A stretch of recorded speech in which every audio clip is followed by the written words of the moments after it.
Until this very recent post-Weinstein age, predators were protected in large part by a distaste for the very idea of UAL abuse. It was so strong that it amounted to a collective phobia. Denial was easier than confrontation, disbelief of victims far more comfortable than credulity, silence, golden. That phobia persists even as the silence lifts, and now manifests in widespread contagion. Right now in the showbiz environment, which is the locus of most of the scandal, the toxic swill is going everywhere, not just to the perpetrators of UAL abuse, nor even to their victims. Entire projects are biting the dust, programs are being pulled, roles reshot with other actors, future seasons cancelled, avenues of desolation long and wide are opening out as predators are unmasked.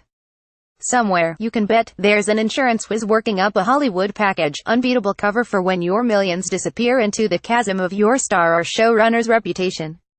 Kevin Spacey's behavior, and the unsettling, remorseless timbre of his apology, have torpedoed more than one project.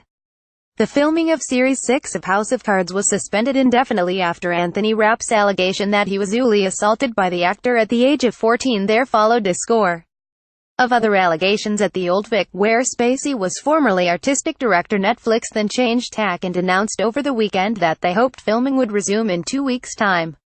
"The one thing we have learned throughout this process," said Pauline Michelli, the vice-president of the co-production company Media Rights Capital, "is that this production is bigger than just one person, and we could not be more proud to be associated with one of the most loyal and talented production cast and crews in this business. The president can simply be written out." Indeed, given his slightly one-note malice over the past 2 seasons, writing Spacey out might be just the boost the show needed. Had House of Cards tumbled, it would have been terribly unjust to Robin Wright, whose performance was at least as definitive as her co-stars, and it would have been unfair in a sourly appropriate way, the message being that even in disgrace, the man of the show had such obliterating power that it was untenable without him. Difficult to continue without him. Jeffrey Tambor with Judith Light in Transparent. Photograph Jennifer Klassen. Amazon Video. There is something of the medieval battle convention to this. When a knight is vanquished, all his womenfolk just have to spontaneously join a nunnery, or become vowesses. Particularly piquant was the departure of Jeffrey Tambor from Transparent. He denied all allegations of UAL misconduct, and blamed the politicized atmosphere on the show's set for his departure. But however much the relationship has soured between him and the program, it is difficult to conceive of it continuing without him. The director Jill Soloway said, long before these allegations surfaced, that she regrets not casting a trans woman in the role, which regret must surely be all the keener now. It is an unlovely irony to see a show that has done so much to tell a new story on gender and trans issues get capsized by the very old story of straight, white, male privilege. Ordeal by Innocence, slated as the BBC's flagship winter drama, has been pulled following multiple rape allegations against its star, Ed Westwick, who has denied them. If it never sees the light of day, it would be absolutely galling, presumably, for his female co-stars, Anna Chancellor and the mesmerizing Morven Christie. The show could have been a breakthrough moment for Crystal Clark, whose previous outing was a teeny part as an ensign in Star Wars.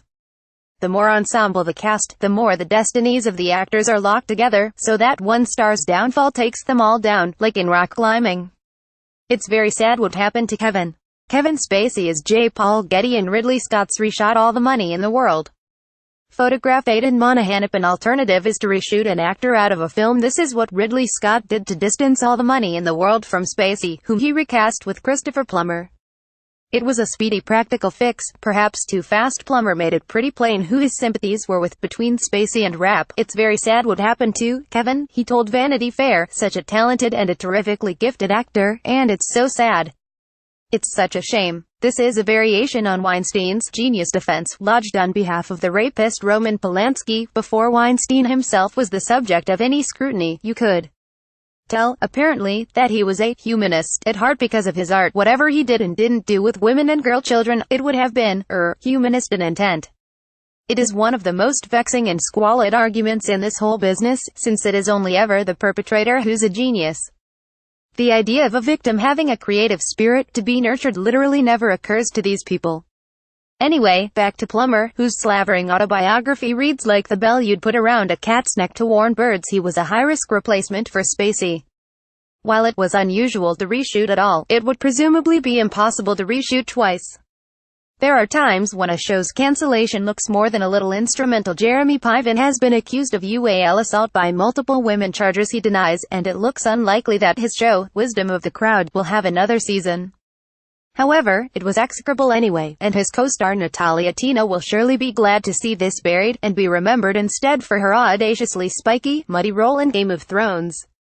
Special case. Gal Gadot threatened to quit Wonder Woman unless producer Brett Ratner was removed.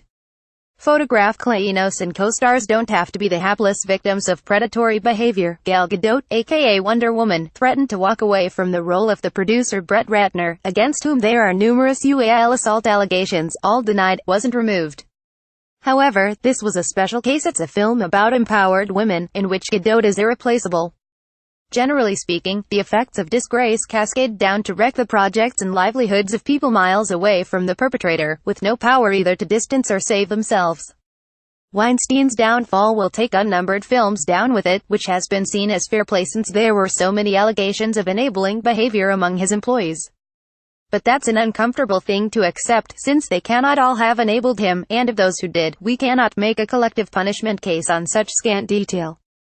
Often, probably not coincidentally, the day-to-day rule of the UAL aggressor has been squeezing the life out of a creative endeavor for ages. It is, presumably, quite difficult to create art while operating from a place of contempt for others. Many of Pixar's employees say the temporary departure of John Lasseter, following his admission of missteps, whatever the hell that means, will be good news for a production house that had slid from the wonderful Toy Story to the schlocky Planes 2.